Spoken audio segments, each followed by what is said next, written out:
And I'll tell you how I was fired, and it was a job. It was it was a place I deserved to be fired.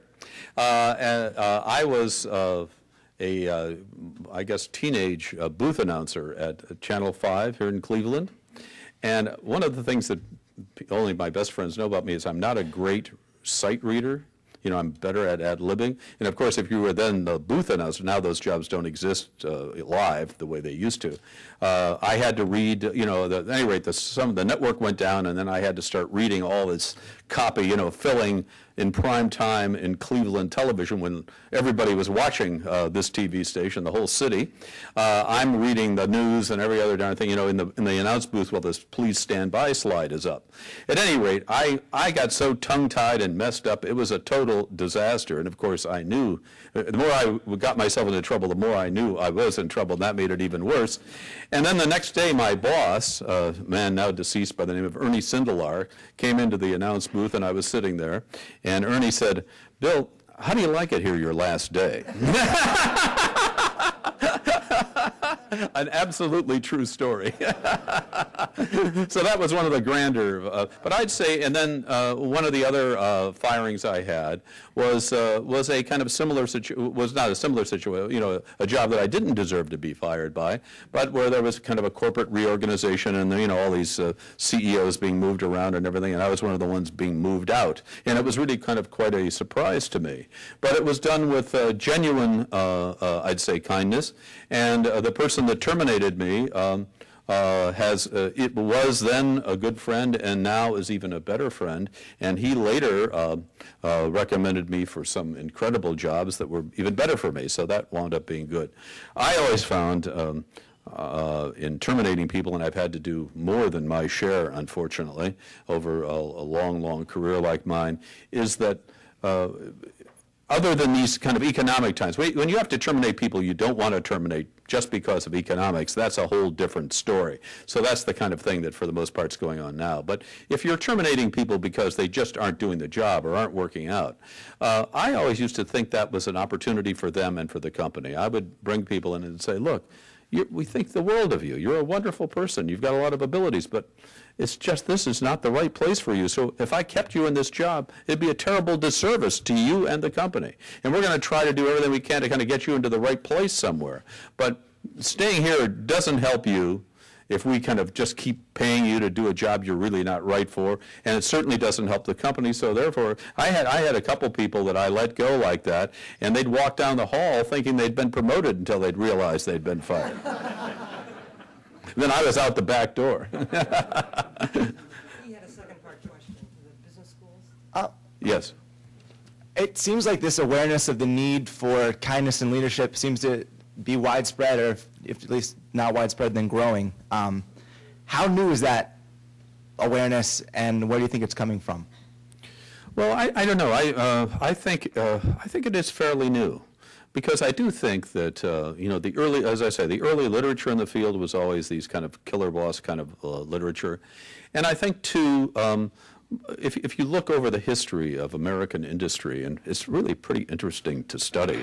It's really very interesting to study. And I'm a watch and clock collector, and I studied how the factories, America, mass production started really near where I live in Connecticut, and these big clock factories, and there is incredibly abusive leadership in these huge factories. America is littered with some literature, historic literature of how miserable people were to their employees. And I think it's been really kind of a recent phenomenon. A lot of it because of the academic world's doing these studies about really being nice to people, and of course just real world examples of companies being led by really fine and strong people who cared about their employees, who had phenomenal results. Harvard Business Review just did that story that I referred to. One of the CEOs, who's a close friend of mine, a man by the name of Josh Weston. Josh was one of the founding chairman of the ADP company, a company that pays bills. And anyway, they're a huge company, maybe 30 or 40,000 employees, billions of dollars in sales. He was a chairman for many, many years. Thousands of employees. He would go all over America, probably all over the world, because it's a worldwide company, and he would go to a company installation on a regular basis, and he'd say, I want selected by lottery employees who are not in the management, who are just line employees, and I would like to have breakfast with them, in which we just, I don't know them, they don't know me. I want them to introduce themselves to me, meet me in person. I'll tell them what I think the vision of this company is, which is, by the way, very important. The leader has to have a clear vision for what he or she wants to accomplish. But then listen to these employees, the mailroom, the other, what's wrong? What could be better? How are they doing in their jobs? And Josh is one of the finest executives I've ever known, and he did it that way. Mr. Baker, I think there may be a dawning awareness in business generally that every business is in some sense a service business. It may make widgets, it may make cars, it may make oil tankers, but it depends ultimately on meeting the needs of its customers in a service way. Mm-hmm. You supply service with people, and one of the great concepts, I think, from Peter Drucker is that many workers are knowledge workers. Perhaps what you're getting at with your kindness mantra is that really every worker is a knowledge worker, and that if you can create an environment in which that person can use his or her knowledge, intelligence, to good effect for the person himself or herself and for the company for whom he or she works, you have the right formula for both personal and business success. Could you comment? Well, you were really good, and are you a professor? Because you're certainly, at any rate, I think you summarize it very, very well, and it's hard for me to add to that, except for a personal story, and the personal story is about my father, who was a factory worker in Cleveland, Ohio. Now, he was a guy who ran a machine, and this machine, and I was interested as a teenager about what my dad did. And he would come home. He usually worked the night shift, and he'd come home, and I'd ask him about how he was managed. And he said to me, and I mentioned this in the book and then on the television show, I said, Dad, how are you managed? He said, I can't figure this out. He said, I'd like to give my heart and my mind to this company, but all they care about is what my hands can do. That seemed to be it.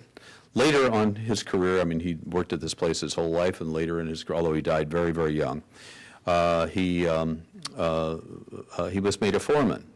And then after he was himself a manager, a foreman at this factory in Cleveland, I said, Dad, tell me how you lead. What's your philosophy here? And he said, I don't know anything really about leadership. He said, I know how to run this machine. He said, all I think I can do is tell my coworkers, the people who work for me, how to do the job and do it the best way I know, and share that information. And he said, I also want to treat people fairly. And I thought, that really is a really good way of doing it. So one other thing, my mother, who worked at a company all her life and who's deceased now, also here in Cleveland, worked for a place, and she must have been an incredible worker, because when she died, 5 people replaced her. So that's my mom. So thank you.